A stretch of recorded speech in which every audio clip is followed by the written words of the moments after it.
Hello! Welcome back, good buyers. Today we are going to do a quick overview of this Wi-Fi smart plug. Check natin yung mga features niya at kung paano ito install at mapagana sa phone using the Google Voice at Amazon Alexa. At sa lahat ng subscribers ng Good Tech Buy, we are giving away GCash or load. 3 winners ang pwedeng manalo. Watch nyo sa huli kung ano ang mechanics at paano sumali.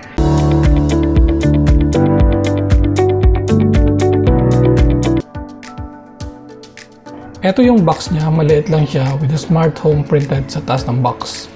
Tapos sa gilid nakasulat ang smart socket. Sa kabilang gilid merong QR code, then nakalagay iOS at saka Android. Meron ring nakasulat na Smart Life app compatible with this device. Meron rin mga nakasulat pa sa ibaba, ilalagay ko yun sa screen mamaya. Ito ang technical specs ng smart plug.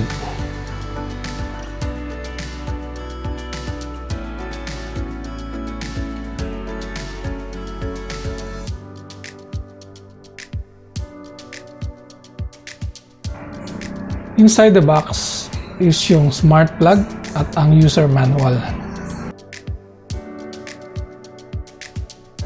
Actually, yung user manual niya ay may detailed instructions kung paano install at paganahin yung device. Kaso lang, sobrang liit ng mga wordings, ang hirap basahin. Don't worry guys, gagayad ko kayo kung paano ko na-install at paganahin sa Google Voice at Alexa itong smart plug. Nabili ko ito sa online for around 600 pesos, 2 pieces. Mura na siya kasi merong mga ibang products with the same capacity na ang presyo ay around 800 pesos, isang item lang yun. Check muna natin tong smart plug. Yung quality niya maganda, mukhang mamahalin. Cylinder type yung body niya. Top part is merong female type B plug. Pero pwede naman sa mga typical na saksakan sa atin. Sa bottom part is yung male plug na type B rin. Yun lang, kasi usually yung mga saksakan sa atin is itong dalawa lang na to. Pero magagamit mo siya, it's either bumili ka ng adapter or alisin mo itong round pin na ito na usually ground. Pwede mo rin naman siyang lagariin. Sa side merong nakalagay na QCY, yun na ata yung brand niya. Then sa kabala is yung power button.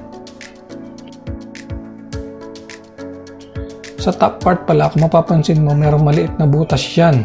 Yun yung indicator para sa pag-connect mamaya.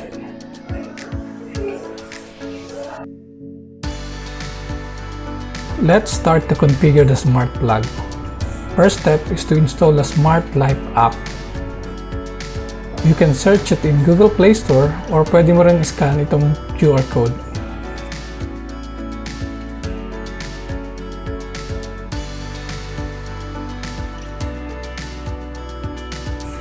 Pag na-install mo na, you need to register.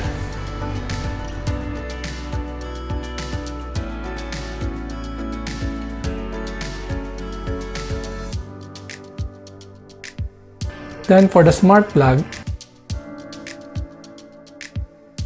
turn on the power button sa gilid. Iilaw yung blue light pero steady lang siya. You need to hold the power button for at least 5 seconds. Tapos yun, magbi-blink yung blue light. Means ready for pairing na.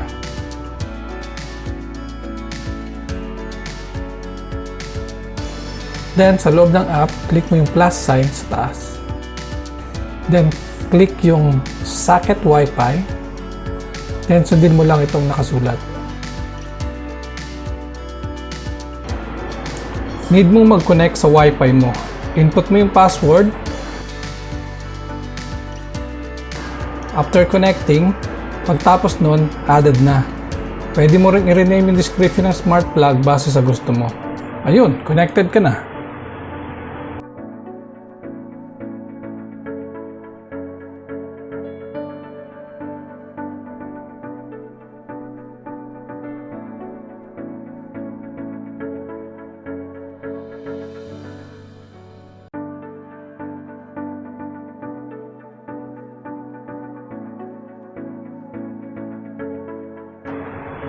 Okay. Next, paano natin ililink sa Google Voice or Google Home ang ating smart plug? Para makontrol mo siya using the Google Voice, kailangan mo mag-install ng Google Home app.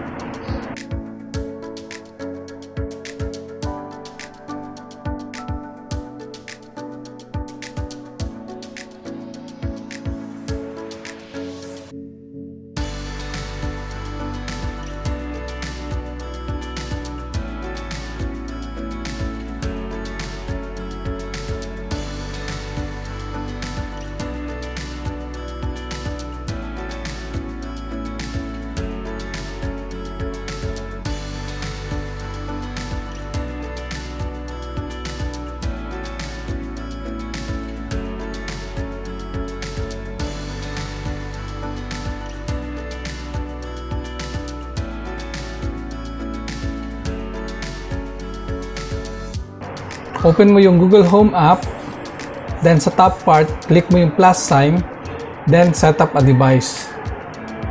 Then, click yung Works with Google. Then, hanapin mo yung Smart Life app, then mag-login ka sa Smart Life account na ginawa mo, then authorize.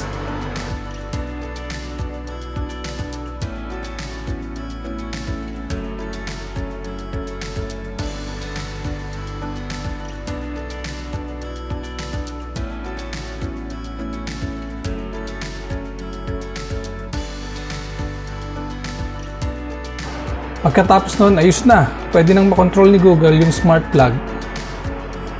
Test natin kung gagana.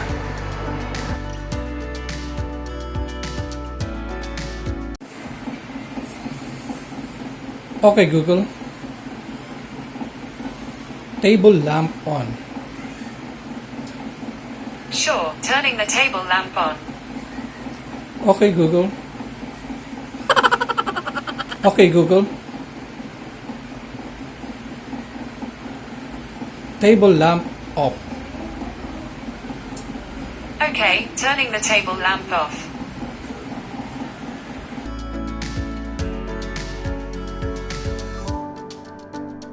Okay, next naman, paano natin i-link kay Alexa yung smart plug? Open mo yung Alexa app.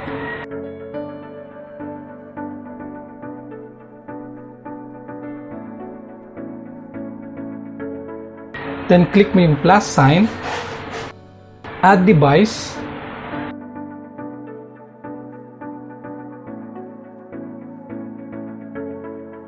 click mo yung plug icon, then click other. Then click mo yung skill store.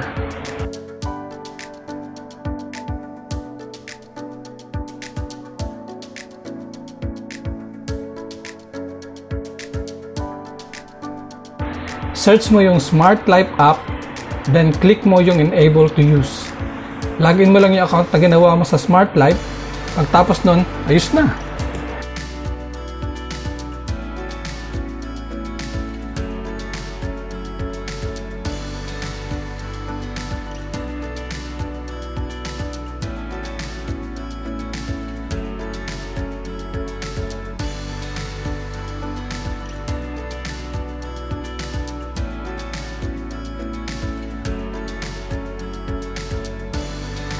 Kung gusto mo naman mag-add ng isa pang smart plug, gawin mo lang ulit yung process pero yung last part, click mo yung Discover Devices.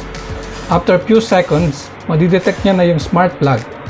Pag na-detect niya na yon, ayun, pwede mo na utusan si Alexa.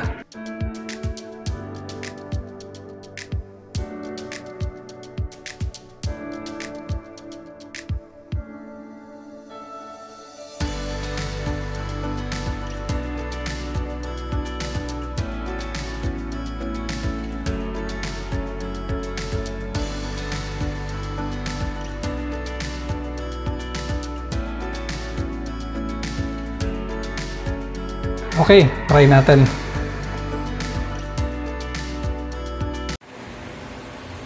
Alexa, table lamp on. Okay. Alexa, table lamp off. Okay.